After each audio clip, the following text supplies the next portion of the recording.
নমস্কার, আপনারা দেখছেন নিউজ নাও। আপনাদের সঙ্গে রয়েছি আমি সহেলি। শুরু হচ্ছে ৬টার সংবাদ। সমবায় সমিতির মাধ্যমে গ্রামীণ অর্থনীতিকে চাঙ্গা করতে উদ্যোগী মুখ্যমন্ত্রী। অমিত শাহের পরিকল্পনা অনুযায়ী সমবায়ের মাধ্যমে সমৃদ্ধিকে ত্বরান্বিত করতে চান তিনি। ৭০তম সমবায় সপ্তাহ উপলক্ষে মঙ্গলবার আগরতলা টাউন হলে সমবায় সংক্রান্ত আলোচনা সভায় উপস্থিত ছিলেন মুখ্যমন্ত্রী মানিক সাহা। এদিন তিনি বলেন, গ্রামীণ অর্থনীতিকে শক্তপোক্ত করতে বিশেষ ভূমিকা পালন করবে সমবায় সমিতিগুলি।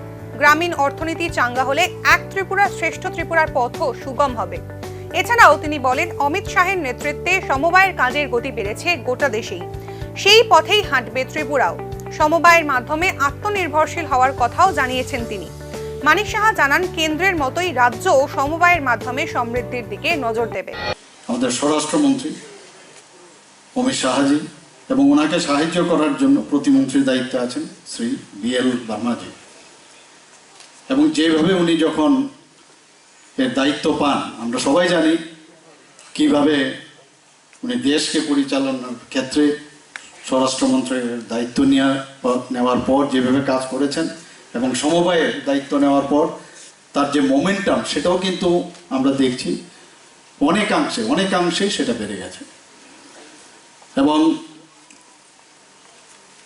এই যে মন্ত্রক, সেই মন্ত্রকের এখন ভাবনা চিন্তা সেটা হচ্ছে সমবায়ের মাধ্যমে সমৃদ্ধি। এখানে আমাদের মেয়র সাহেবও বলেছেন যে আমাদের অর্থনীতি, গ্রামীণ অর্থনীতি, সেটা যদি উন্নতি হয়, আমরা যদি আমাদের এক ত্রিপুরা শ্রেষ্ঠ ত্রিপুরা আমরা গড়তে পারি, এক ভারত শ্রেষ্ঠ ভারত সেদিনই সম্ভব হবে যখন সমস্ত গ্রাম, ভিসি ইত্যাদি যেসব জায়গা, প্রান্তিক যে এরিয়াগুলো আছে, সেখানে যদি অর্থনৈতিক যে ব্যবস্থা সেটা যদি সমৃদ্ধি হয়, তবেই এর জন্যই বলছে সমবায়ের মাধ্যমে সমৃদ্ধি। Bureau report, news now. শহরে নতুন আতঙ্ক, শিশু অপহরণ। সোমবার রাতে রাজধানী আগরতলায় এক ব্যক্তিকে ছেলে ধরার সন্দেহে আটক করেন স্থানীয়রা। একটি শিশুকে নিয়ে পালিয়ে যাওয়ার সময় হাতে নাতে ধরা হয় তাকে। সোমবার রাতে খোশবাগান এলাকায় বাবা মার সঙ্গে ঠাকুর দেখতে এসেছিল ওই শিশুটি। সেই সময় তাকে চকলেটের লোভ দেখিয়ে অপহরণের চেষ্টা করেন ওই ব্যক্তি। শিশুটির বাবা মার অলক্ষ্যেই এই ঘটনা ঘটানোর চেষ্টা করেন অভিযুক্ত ব্যক্তি। তবে বিষয়টি লক্ষ্য করে স্থানীয় মানুষরা ওই ব্যক্তিকে আটক করে শিশুটিকে উদ্ধার করে এবং আটক করা ব্যক্তিকে পুলিশের হেফাজতে তুলে দেওয়া হয়। এখনো পর্যন্ত অভিযুক্তের কোনো পরিচয় জানা যায়নি। আমি সূর্যচমনি আমার শ্বশুর বাড়িতে আসি। ওইখানে আসার পর আমি সূর্যচমনি আমাদের আঙ্কেলের দোকানে আসছিলাম। যখন আমি বাড়িতে কল করি আমার মিসেসকে যে বেরিয়ে যাও, আমি আইতাছি, বাড়িতে চলে যাবো। আমার জিজ্ঞাসা করছে থাকবো, আমি 2-3 মিনিট, আমি তো বাড়ির সামনে আছি। তো ফোনটা আমি রাখছি, আমি ওই গলিটা দেখালি ঢুকছি, ঢুকতে দেখি একটা লোকে আমার বাচ্চারা সাইকেলের পেছনে উঠায় যাইতেছে। মানে সাউথ ক্লাবের যে মুখরাট আছে ওটার মধ্যে, মানে ওরা আমি চোখে দেখছি। পাঞ্জাবিটা দেখে আমি ডাকছি, এই জয়রাজ, এই দাঁড়ান কে। তাইনে কী করছে, আমার দিকে পিছনে মুখি গেছে ছায়া, তাইনে দাঁড়াইছে না, ঠিক আছে। তারপরে আমি বাইকটা লইয়ে আমি টাইনা পারতাছি না, আমি টাইনে ক্লাব বাইরে হয়ে গেছে, গোলবাজারের কাছাকাছি গেছে, গিয়ে আমি পিছনে সাইকেলের পিছনে আমি বাইক দাঁড়া করাইছি, করে দিয়া লোকটা দাঁড়াইছি। মানে আমি কোয়ার মতো নাই, খারাপ অবস্থা। মানে আমি 1 সেকেন্ড পরাইলাম আমার বাচ্চাকে। ব্যুরো রিপোর্ট, নিউজ নাও। 2021 সালে উদ্বোধন হয়েছিল ভারত বাংলাদেশ মৈত্রী সেতুর। মঙ্গলবারই উদ্বোধন হচ্ছে বাংলাদেশের রামগড় স্থলবন্দরের, অথচ অচল হয়েই পড়ে আছে সমগ্র প্রক্রিয়া।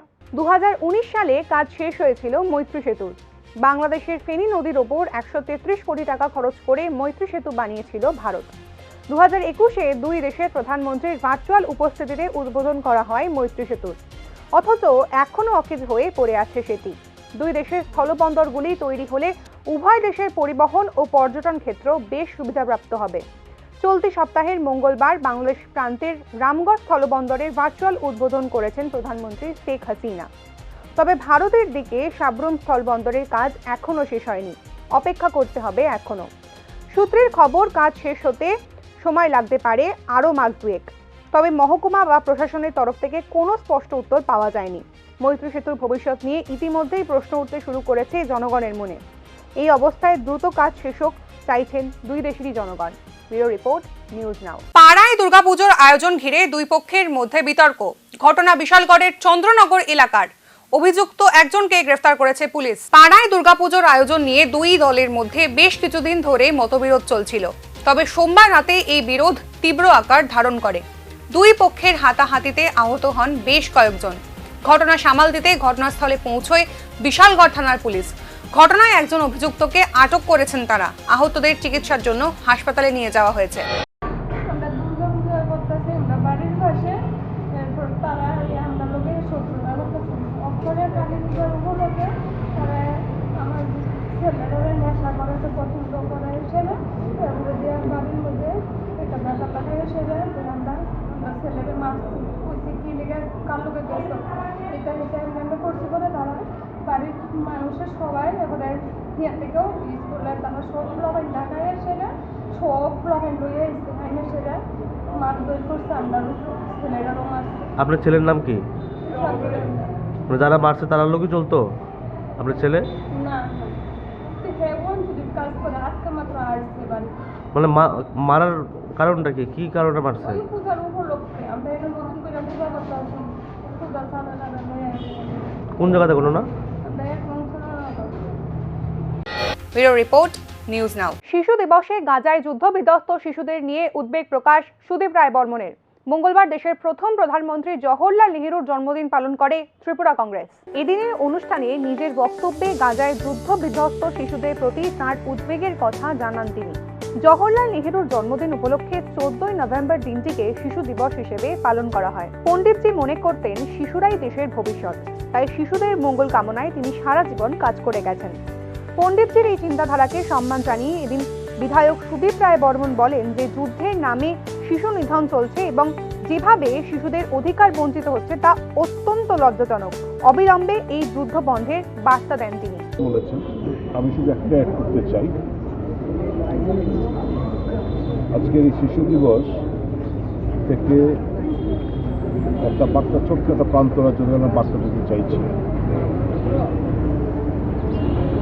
যুদ্ধের নামে যে শিশু নিধন, জেনোসাইড চলছে গাজা এবং ইসরায়েলের লড়াই,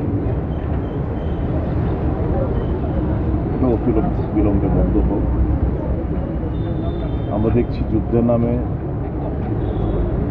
কোনো শিশু থেকে আরম্ভ করে অগণিত শিশু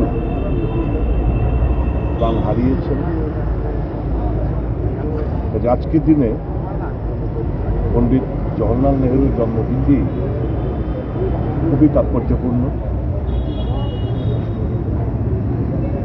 পণ্ডিতজি বলেছিলেন, a child of today is the future of the country tomorrow.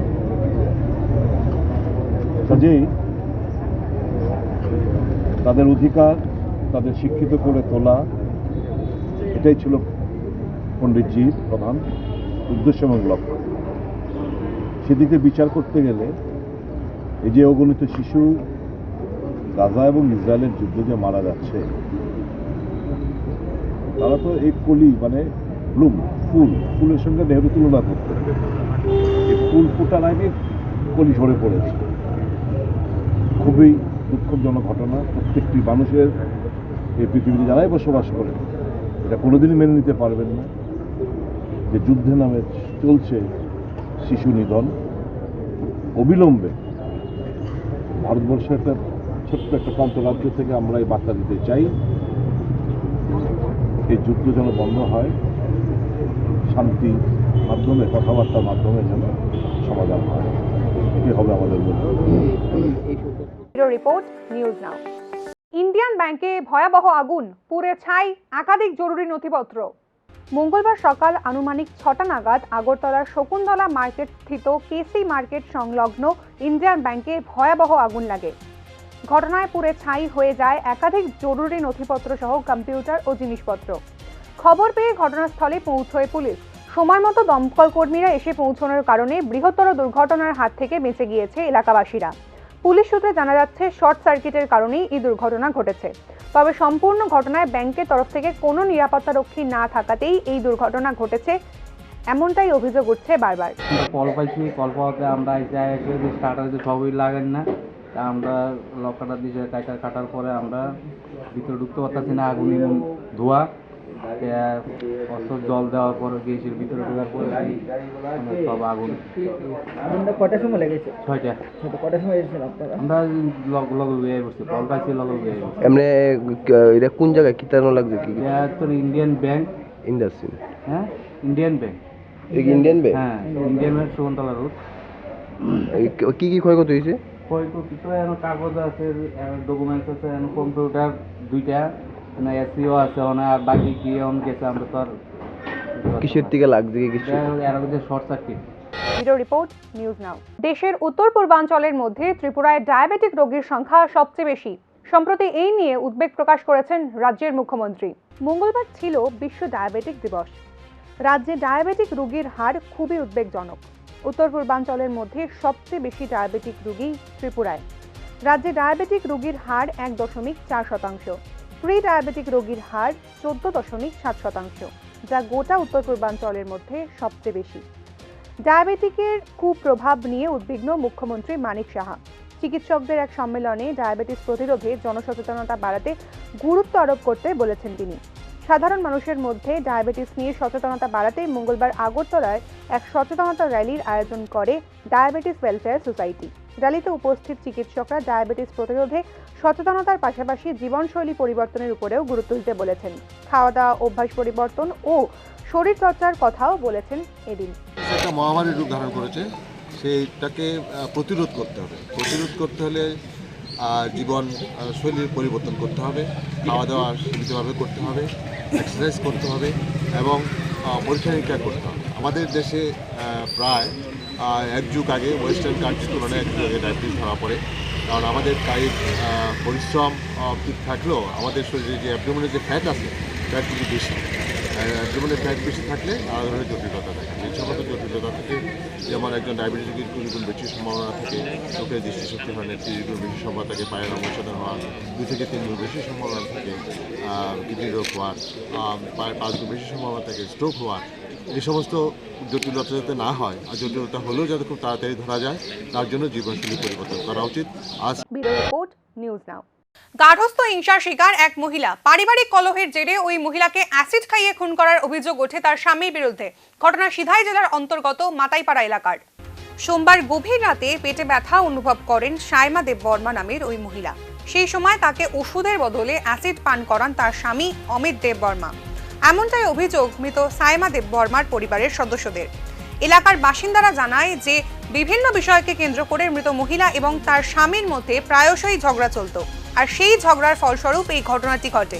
মৃত সায়মা দেববর্মা এবং তার স্বামী অমিত দেববর্মার একটি 2 বছরের সন্তান আছে বলেও জানা গিয়েছে। সম্পূর্ণ ঘটনাকে কেন্দ্র করে চাঞ্চল্য ছড়িয়েছে গোটা এলাকায়।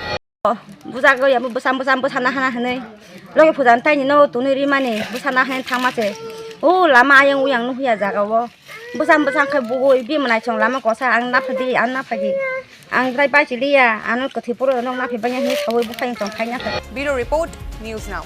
দাম্পত্য কলহের জেরে মৃত্যু। বিয়ের মাত্র 1 বছরের মধ্যেই আত্মহত্যা করলেন এক যুবক। ঘটনা বামুটিয়া পুলিশ ফাঁড়ির অন্তর্গত ঝালাই চৌমুহনী এলাকার। এদিনের ঘটনার বিবরণে মৃত মিঠুন সরকারের স্ত্রী জানায়, পরিবারের বাকি সদস্যরা বাড়িতে না থাকায় সে সময় শুধু তারা দুজনেই বাড়িতে ছিলেন। স্ত্রীর সঙ্গে ঝগড়া হওয়ায় তাকে ঘর থেকে বের করে দিয়ে একা ঘরে গলায় ফাঁসি দিয়ে আত্মহত্যা করেন মিঠুন। খবর পেয়ে ঘটনাস্থলে উপস্থিত হয় বামুটিয়া ফাঁড়ির পুলিশ। মৃতদেহ উদ্ধার করে ময়নাতদন্তের জন্য পাঠানো হয় স্থানীয় হাসপাতালে। সমগ্র ঘটনাটিকে কেন্দ্র করে মৃতের পরিবার এবং পাড়ায় শোকের ছায়া নেমেছে। সকালবেলা ফোন করছিলাম বললে এবারে কথা বেশি কথা বলেছিল, এরপরে খুব ডাল দিছি ভাত খাইতো খাইতো না বলে এবারে নিচি পরে এবারে কতর ভাত তুই খা, আমি ভাত খাইতাম না। এটা লইয়া চলে ডাকছে আমার একটা আপনি কোন সময় দেখছেন? আপনি কোন সময় দেখছেন? আমি আমার ঘর থেকে বাইক করে দিচ্ছে, মোবাইল টোবাইল সব রেখেছে। এবার দরজার ভিতরে থাপা বাইরে এসেছি, কোদাল দিয়েছিলাম বাইরে এসেছি বলে আবার আইসে আর আবার দিদিরে ডাক দিচ্ছি বলে আইসে বলে বন্যে ফোন করছে বলে বন্যে আইসে। আপনার বিয়ে হয়েছে কত বছর হয়েছে? 1 বছর। আপনার বাড়ি কোন জায়গায়? আপনি যখন সে আত্মহত্যা করে বা ফাঁসি লাগায় ওই সময় বাড়িতে কে কে আসছিল? আমি আপনি কোন সময় দেখছেন যে হ্যাঁ ফাঁসি লাগাইছে ঘরের ভিতরে? দরজা খুলছে পরে আমার কাছে ঘুমাইবো, আমার ডাকাতে ফালাই দিছে, এবার আবার আইসে আবার ফালাই দিছে, আমার কাছে এদিকে যাই না। সন্ধ্যার আগে না পরে? সন্ধ্যার আগে। ব্যুরো রিপোর্ট, নিউজ নাও। মিজোরাম পুলিশের হাতে আটক 39 মায়ানমার সেনা। সীমানা পেরিয়ে ভারতে ঢোকায় চাম্পাই জেলার যোথাওয়াথার থানায় আটক করা হয় তাদের। রবিবার ভোর থেকে মায়ানমারের সীমান্তবর্তী গ্রামগুলিতে চলছিল গুলির লড়াই। খাওমাওয়াই ও রিকওয়াদার গ্রামের দুটি সেনা পোস্ট থেকে মায়ানমার সেনাদের সরিয়ে দখল করে নেয় জনজাতি সামরিক সংগঠন। স্থানীয় সূত্রের খবর, দুটি পোস্টে প্রায় 60 জন জওয়ান ছিল। পোস্টগুলি দখল করার পর সামরিক সংগঠনগুলি তাদের ধাওয়া করে, ফলে বাধ্য হয়ে প্রাণ বাঁচাতে তারা ভারতের সীমানার ভিতরে ঢুকে পড়ে। মিজোরামের চাম্পাই জেলা থেকে তাদের আটক করে যোথওয়াথার থানায় নিয়ে আসা হয়েছে। ব্যুরো রিপোর্ট, নিউজ নাও। এখনকার মতন সংবাদ এই পর্যন্তই। পরবর্তী আপডেটস পেতে চোখ রাখুন নিউজ নাও এর পর্দায়।